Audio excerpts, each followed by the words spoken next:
Undergraduate research here at UNCG is a key part of our philosophy because we're all about openness, inclusion and diversity. It's just a blast to have undergrads and graduate students come down to my office with new results, excited about the fantastic science that they're working with. Philosophy is central to the mission of any university that is worth its salt.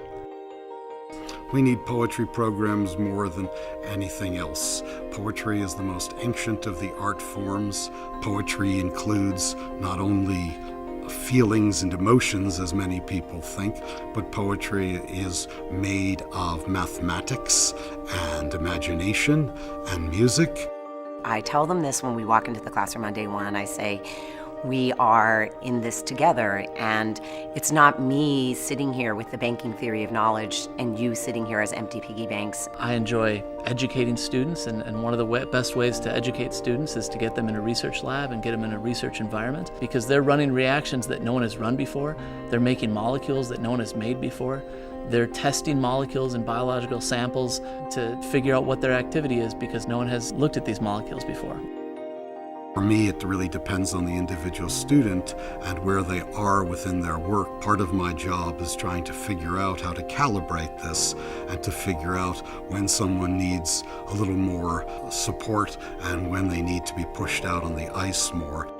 For a lot of students, philosophy is maybe their first and only exposure to the chance to think about some of the biggest questions of all. So we take on questions like, what is knowledge? What's the difference between right and wrong? Does God exist? Are we really free? We are assessing constantly and thinking about the learning goals within our program. What do we want our students to achieve? What kind of leaders are we developing? And we're always thinking about the Bryan School motto, which is to develop exceptional problem solvers. Going to Greece is a phenomenal experience for anybody, but for our students in particular, it is hugely life-changing.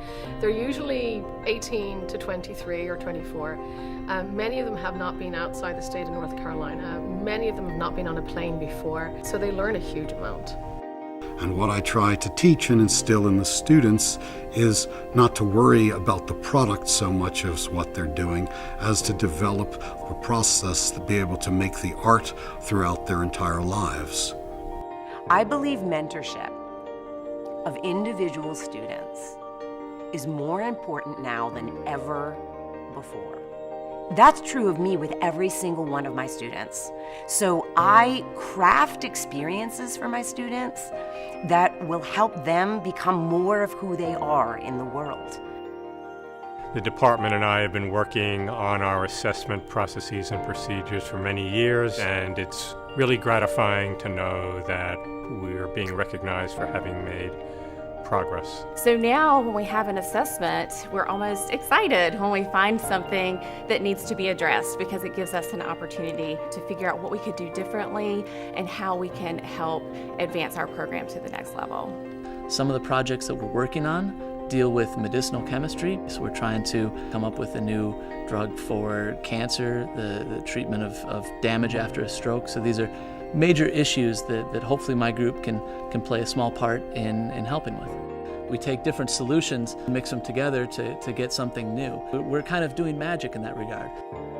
I would very much like to thank my colleagues in the MFA Creative Writing program, particularly the late Jim Clark, who brought me here to teach some 27 years ago and was always my angel here.